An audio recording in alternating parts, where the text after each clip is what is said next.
Good afternoon, ladies and gentlemen. John from Alpha Omega Comics coming at you with another unboxing video.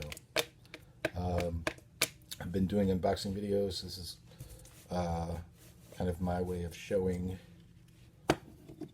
critiquing, packing, and but also acknowledging that there are multiple ways to ship.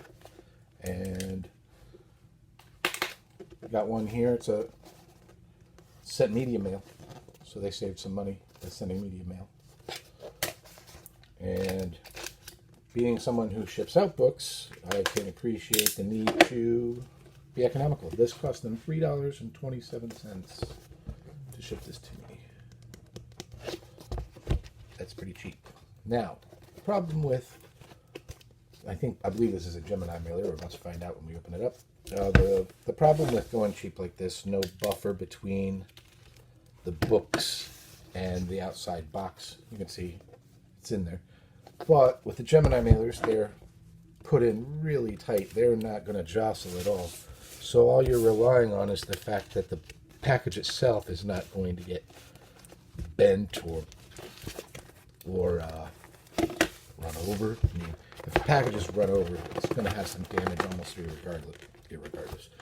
almost regardless of what you do. But having a buffer, yeah, you can see I haven't gotten too many of these regular packages. There we go. So the box opens like so, and you can see right down here it says Gemini II,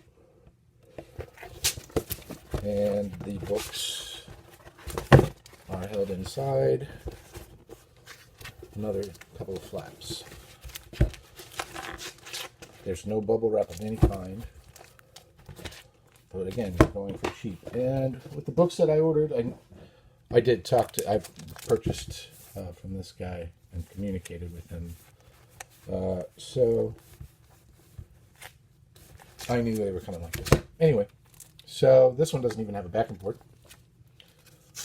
When you get a package in, it's important you check what is the condition of the book, and if you were given a condition, or at least if you saw photos online when you purchased the book, Scarlet Witch and the Thing, Marvel 2-in-1.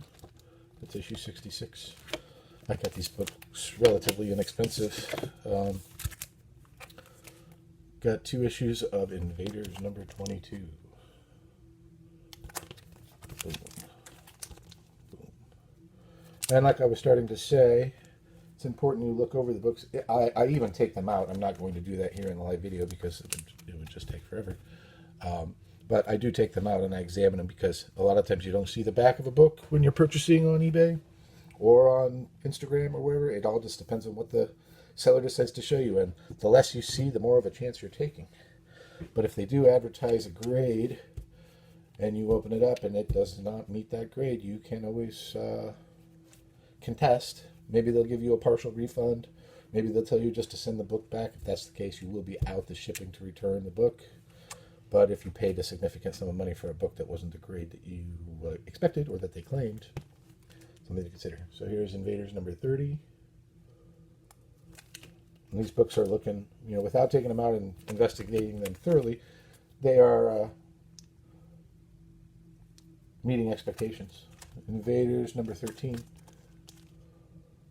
I'm a big fan of the Invaders. For those of you who don't know, Invaders, it's a title from the 70s. It basically focuses on the team-up that was prevalent in timely comics.